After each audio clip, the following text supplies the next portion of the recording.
what I'm about to explain could be equated to something of the essence and nature of something that truly hasn't really been done before.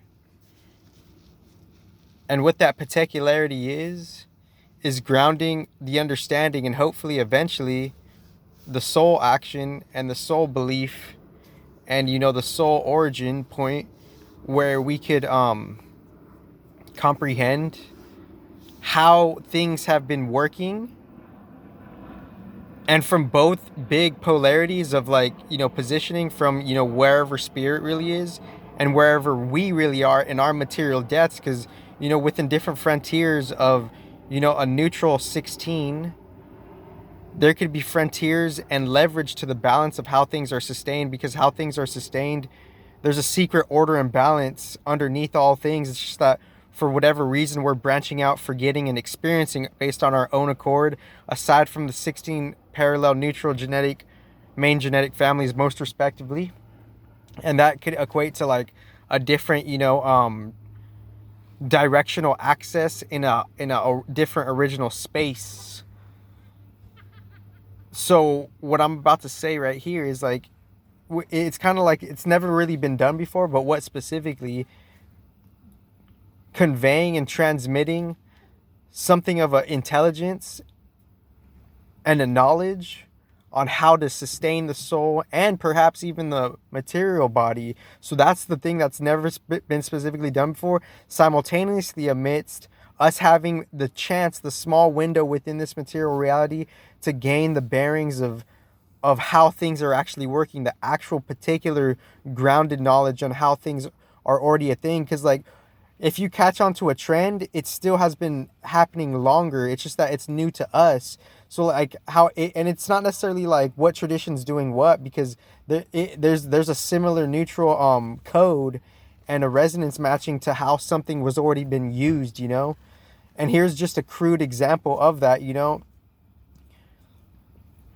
All of the religions on just a pure energy basis, how they operate, aside from the narratives and the rhetoric thereof after, as that being its own byproduct and aftermath, things operate from like how they could retain their deep positivity, neutralness, and negativity. And from that, how the narrative is being used from those energies, and we're deeply, deeply, deeply forgetting all the different contexts of neutrality within all of the layers and all of the major, major, major modes of reality, the big four, the tudia, the deep sleep, the dreaming, and then the waking. And then I guess perhaps, the fifth is not necessarily that apparent and evident, and that artificial world, the 4.5 or the quote unquote 5, that's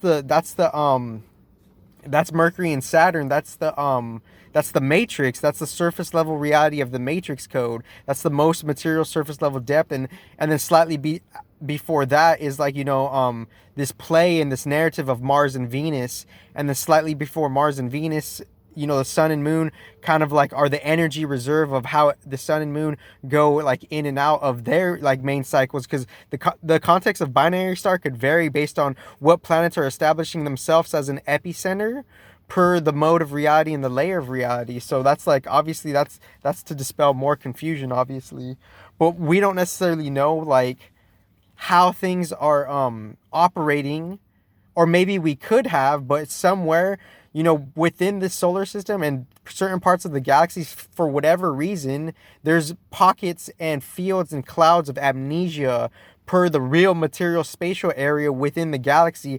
And for that to be managed and kind of operated, someone from the super galaxy above this galaxy would have to, modulate that and control that. So that's what we're trying to establish with, and is, these certain titles, however these titles are loosely or tightly used, are they equating to something that operates the super galaxy? Because we can't really just say these titles loosely anymore. We can't mention these names loosely anymore without having the tight understanding and the tight relationship and reference and participation with the titles that we're uttering, because we could be using titles out of pocket without us even realizing it.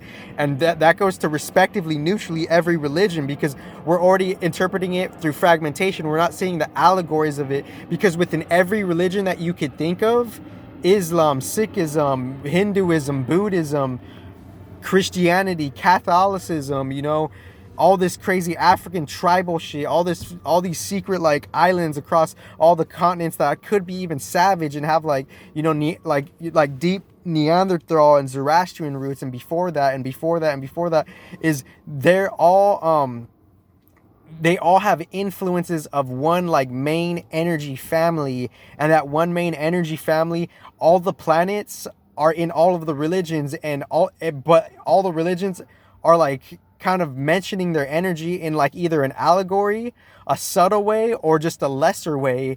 So like within all of the religions, the energies of the planets are within all the religions as some type of allegory, because the planets respectively in the hyper mature understanding, they're the major players. So they were contributing throughout all the religions before the religions got created, throughout time, within their original reference of however they could date back to their quote unquote original organization, that on a post, you know, duality level translates as a religion, because before the religion was just the energy organization, or the organization of, you know, conscious, a certain type of set field of consciousness, because we have to go to the roots of the planets respectively.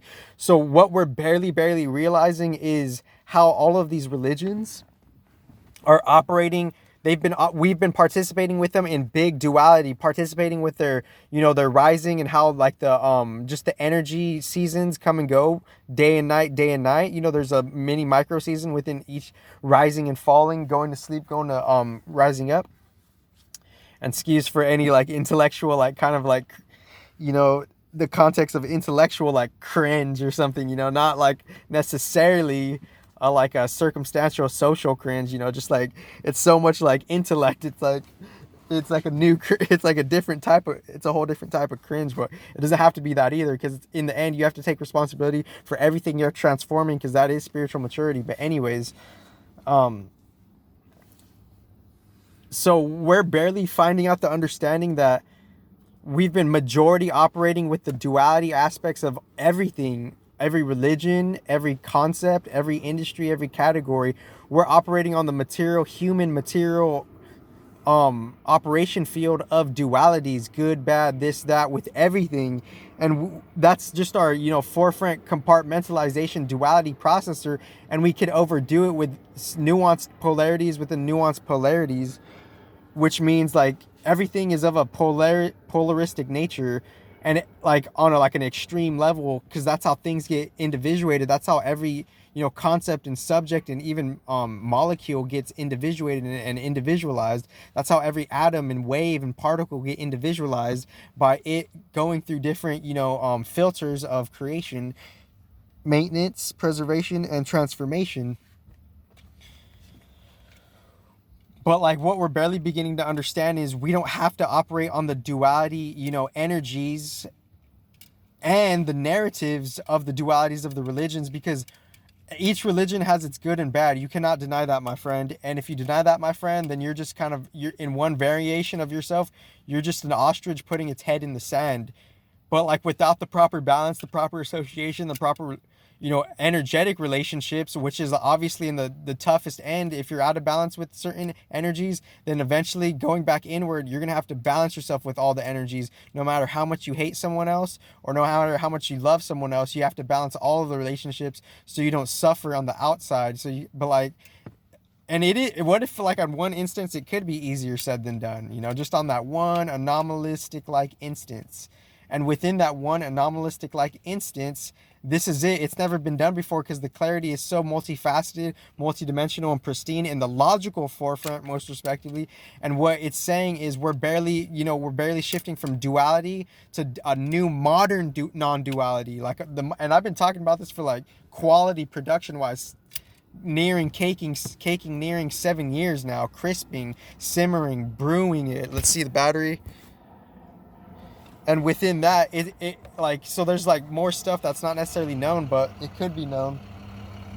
So we're the two different contexts of duality is the energy outside and the narrative outside. And within that, that's how religions are being used. So there is good energy from all the religions. There's good allegories from all the religions, but there's also detrimental energies and narratives within the religions too, because that's just the nature of like duality, you know, and it just can't be helped, you know. If you have a chance to do something, then you're going to do it in the field of duality. But if you want to go back inward when you go back to sleep and recharge all your bodies, emotional body, whatever, like physical body, mental body, and subtle spiritual body, then you're going to then that's how you're going to come back out. That's how you're going to every day you're reincarnating to something like daily differently, because the spirit is changing, the mind is always changing, the emotions are always changing, and the physical is always changing. That's spiritual mutation. So within the spiritual mutation, we have the chance to understand how all the religions, no matter what religion, we're barely understanding the non-duality, neutrality of the religion, seeing how we can understand that intellectually, transform it physically, and go to the spirit of that, meaning seeing the secret influences of the allegories of the planets within every religion. And when doing that, you could then bring peace to all the religious wars, respectively, if you just read between the lines. So it's not necessarily been done, but maybe it could have in like a timeline millions of like universes away or something. But obviously we're trying to keep it realistic and grounded and relative and relevant to this scope of reality, this moment of reality, and transforming everybody's human perspective and perception respectively, because that doesn't necessarily hold weight to how the universe functions or the universal mechanics in itself hyper respectively. So what's never been particularly been done before is our understanding and having the chance to go from duality of the narrative and duality of the energies to the non-duality of the narrative and the non-duality of energies within all of the religions. Because if we don't, then we're in our own polarized traps of just looking at it in a condensed, detrimental, limited way. So within all religions, I want to also just recognize we could have not even interpreted it like that, but all the religions are influenced by all the planets, and those planets have different names and titles. We just have to uncover that allegory hiddenly within the religion, because the religion, all the religions connect on a subtle level. So that's just casually that right there, And this is just hyper logic. I'm not trying to be arrogant. I'm not trying to be egotistical. None of that shit here, man. Respectively. Thank you, guys. So just to streamline and coast with it a little more, no rush, obviously, is how someone could use the numbers 333, 555. That's been done in all the cultures, It's nothing new. It's just specifically individually new to you, And how someone's highlighting it and hyping it and magnifying it based on their unique level of arrogance, duality arrogance, trying to, be within the duality of energy, then that's their own unique Maya. That's their own unique dualistic illusion, because everybody's already doing this shit, Oh, this religion is highlighting that. No, we're all doing it. It's you're barely finding out about it. In galaxies higher than this, we've already been doing this. The whole 10-10-10 shit, 999. It's not just the Jews or the Gnostics or the Zoroastrians or the Hindus that are doing it in their own unique way. It's the deep galactic religions and traditions that came before all of that was the root of all of that, and that's on a hyper level, hyper transcending that on a whole different fucking level. So this is I already went beyond AI respectively hyper neutrally 2 years ago, and they know it.